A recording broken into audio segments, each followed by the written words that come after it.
Welcome to Talking About Thinking the Unthinkable, our latest leadership conversation and podcast. Hello, I'm Nik Gowing, founder and director of the Thinking the Unthinkable project since 2014. How bold and radical are you willing to be when it comes to making the changes to your life that are needed to make a real impact on climate change? Because that's what's needed from all of us. A huge impact on our emissions by changing everything we consume and spend our money on. We all need guidance and encouragement. Well, that's why I've invited Catherine Howarth to join me. On so many occasions, I've heard Catherine lay out positively what is needed and how it could be achieved. But as she says, we're progressing nothing like fast enough.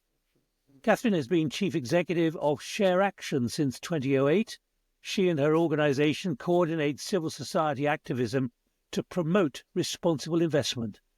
Combating climate change and ongoing investments in everything that emits carbon and methane is really at the heart of that.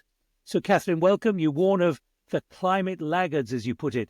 You urge that a full toolkit be mobilised. How do you inspire real radical change? Well, I think we have to start by remembering the positive promise of where we could get to if we achieve the transformation, the transition to a low-carbon energy system. It would actually render our world probably a cheaper and easier place to operate, a pleasant place to be. The transition, of course, does throw up real challenges because switching from one energy system to another energy system is not simple when the entire global economy is kind of built around the old energy system. So no, it's not simple, but the prize is a big one, and we shouldn't be frightened of the change. The question do you think people realise the prize? You call it a prize. It's positive. It can be radical. But do you think people realise what they could achieve? No, I don't think people realise what they can achieve. And I don't think people see how they can be a part of the change other than making quite small adjustments to their own lives, which often feel kind of difficult to do. And when other people aren't doing them, why would I? On the other hand, if you think of a sort of practical thing like switching to electric vehicles, people have made that change with great pleasure. People are very proud of driving an electric car if that's the choice they've made. So I think there's already consumer choice afoot. But what we focus on at ShareAction is the role that people can play in nudging the biggest financial institutions to be the ones that really lead into lending differently for a low carbon economic outcome, investing differently for a low carbon economic outcome. And it's important to remember that those institutions that operate in, the big financial markets, they're looking after all of our money. And particularly in focus for ShareAction, my organisation, are pension funds, because millions and millions of us all over the world, and especially in the UK where I live, belong to pension funds, and every month money kind of zips out of our pay packet into a pension fund, and choices are being made about where to invest that money, and it's shaping the future. And we can have a really outsized influence as individuals when we nudge those powerful financial institutions to really get on board with the transition. Now, that is starting to happen, and it's happening for a number of reasons, but one of them is that those pension funds and banks and insurance companies are being nobbled and lobbied and encouraged and urged quite successfully, but not enough, by activists, people like me, but many others who are saying, look, you make these decisions that are really systemically important on our behalf. We want to know that you are really on board with the transition. So I think we can amplify our impact as individuals by harnessing the power of institutions that we're connected to that really can have an outsized impact on this story. Catherine, but let me just check. You say nudge. You've used that word twice. Sounds a bit modest and genteel. Is that enough? Well, the form of activism that I have been a part of for all these years is one which doesn't involve, hanging myself from a building or throwing stones, metaphorically or physically. I do think that we need to pick targets for activism very strategically, but also I really do believe in building relationships with people in those powerful institutions, holding them accountable, but not bad-mouthing them, name-calling. I really think they have a duty to act on all of our behalf in our best interests. And we don't get them on side by pillorying them. But on the other hand, we must be firm. That's what good activism calls for. So, yeah, I do think maybe nudging is too soft, Nik, and that's a good provocation. But at the same time, I don't believe we make progress when we call people that work in finance the enemy. We have to challenge them to do better and differently, but it is more of a nudge than anything else. But it's a challenging nudge. You're quite right. Imagine that I'm someone you're trying to persuade. How would you go about it quickly? Not with the kind of length of time you probably have to use on many occasions, but what kind of language, what kind of persuasive powers are needed to get the laggards, as you put them, those who are hovering, those who are thinking they've still got to create profits and still get maximizing returns and so on, how they need to think in a different way? Do they have to be brave? Is it about perceptions? Is it about their mindset? Are they just conformists who just do what they're told? Help me understand and what you're trying to do and what you can achieve. So it's a whole mixture of things. So on the one hand, you're right that people that work in those institutions are very risk averse. They like to move in a herd. So one thing that's crucial is to highlight examples of good practice that are happening in the pensions fund community and in the investment community.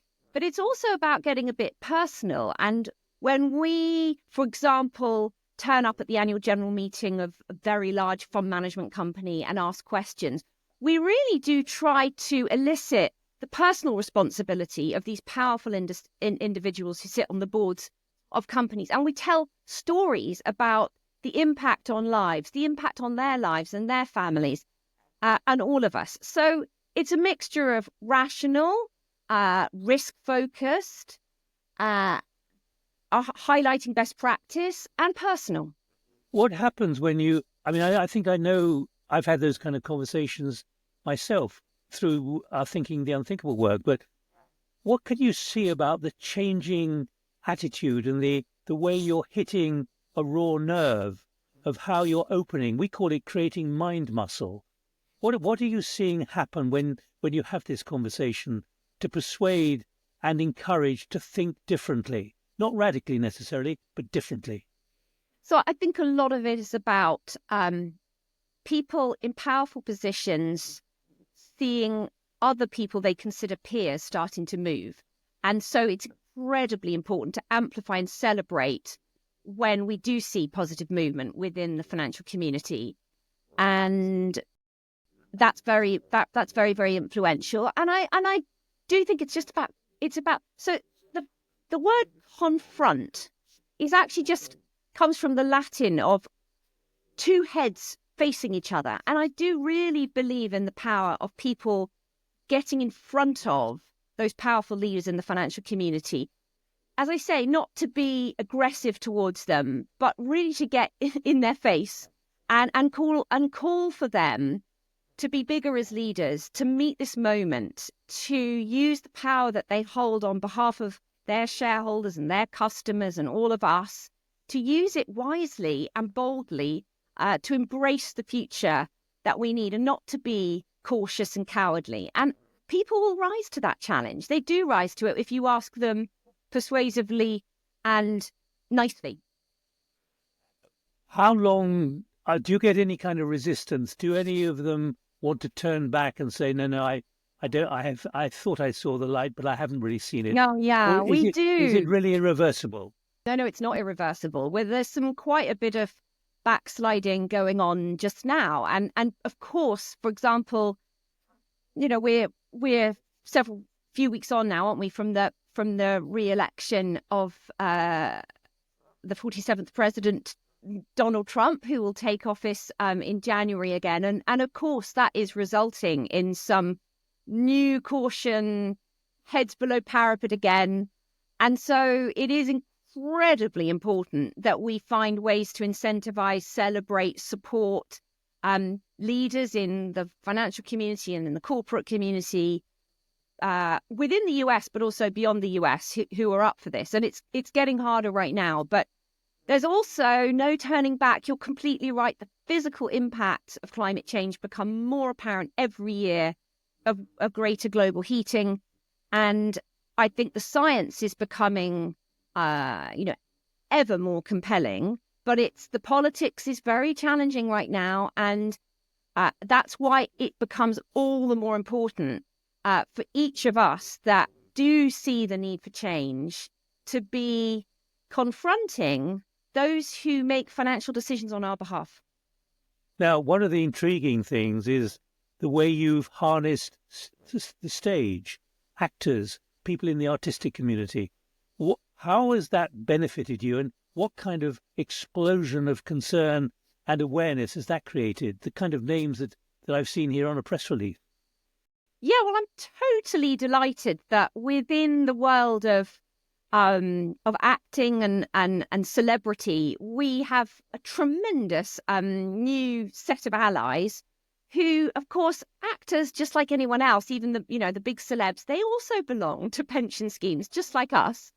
And I'm really excited that just this week, a whole group of very high-profile actors, Olivia Colman, Benedict Cumberbatch, have been part of getting their own pension fund to switch to fossil-free completely, and highlighting that and using that power of influence, celebrity.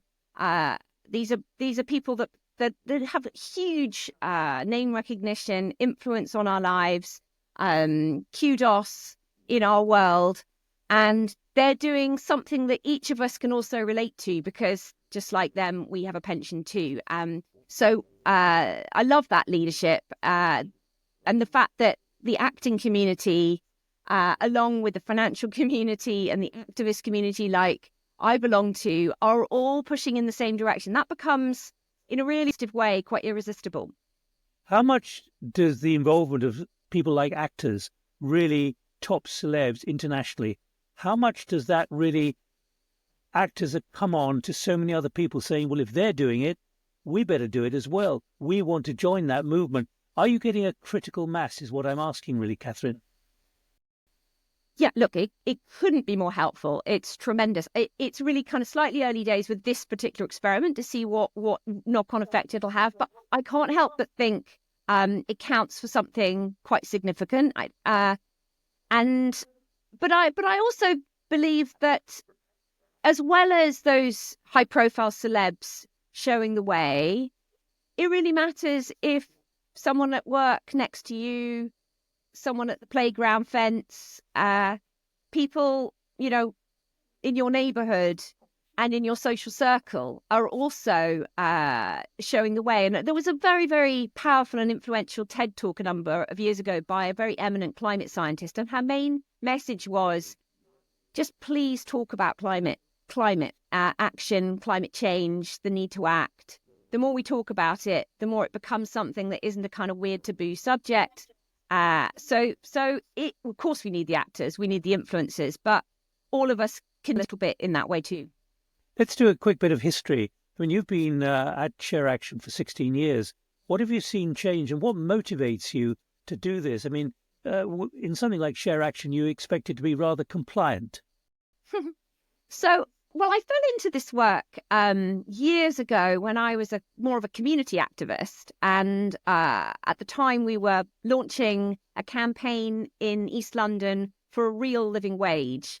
And we were looking at the huge banks at Canary Wharf that were building world headquarters, HSBC and Barclays.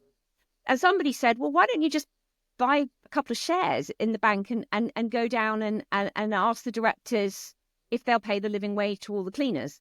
And I actually went with one of the cleaners to do that. And we had this extraordinary, beginner's luck in shareholder activism. And first Barclays, then HSBC agreed to what we wanted. And so I thought, wow, this business of having even just a handful of shares can open you up to spaces where most people don't have access, to those corridors of financial power and corporate power. And actually, companies are oddly democratically organized. You can, if you've got one share, you can turn up and have your voice. So it really got me thinking. And then I've always been tremendously interested in the environment and climate change, and ended up realizing we could build an organization whose special purpose was knocking on the doors of the financial world, bringing a message that said, well, what are you going to do with our money? And will you be a truly responsible investor? So I look back on that kind of those early outings when I really hadn't a clue what I was doing, but I was just sort of feeling my way forward, and had a bit of good fortune, I suppose, in getting a real early breakthrough. And we've kept on experimenting, actually. Well, look, it's good that it opened your mind, and you're doing it still 16 years later into your 17th year. Look, we've got a couple of minutes left. What I'd like to ask you is, have you got a big idea which you can communicate to people who are still hovering? They haven't quite gone over the top yet. They haven't yet kind of been totally convinced by activism and so on. What do they need to know which will make them feel, now is the time, I've got to do it. This is a time of change, of sinister evidence, and who knows what's coming at the speed it's coming when it comes to the climate and biodiversity and nature as well. So, look, I think most people don't identify with being an activist, and I'm not asking people to be activists. What I'm saying is that just if you work and if you're paying into a financial institution, either it's a savings account or it's a pensions account, that is your door opener to truly systemic change. It's the easiest way for you to have a really outsized influence. It doesn't have to be that you radically change your lifestyle. Of course, it's great to sort of give up meat or give up flying, but actually much more simple is making sure that the money you put aside for the future is genuinely protecting our future. So put in a call to your fund manager or your pension fund, or make sure that your workplace pension is truly aligned with the low carbon future we need. That small action, actually very painless, can be quite transformational. And if many more of us are doing it, we really have a genuinely outsized influence as individuals. And final thought, is it stories like this that really count? In other words, stories of success persuade others. Oh, yes. We've got to stop feeling gloomy. I mean, there are many risks and challenges, but frankly, change is afoot. A lot is happening. We just need to accelerate. And each of us can tap into that extraordinary power of finance and investment to accelerate the already important change underway, and just, go out and do it. Try it. Catherine, thanks so much for sparing time to be with us. You can reference every detail that Catherine's given us, because a transcript of the podcast is posted in parallel on our website, with contact details as well for Catherine at ShareAction. Do please join us when we have our next conversation about thinking the unthinkable. From me, Nik Gowing. Until the next time, keep thinking unthinkable more than ever. It's both possible and certainly necessary, as we've just heard from Catherine. Bye-bye.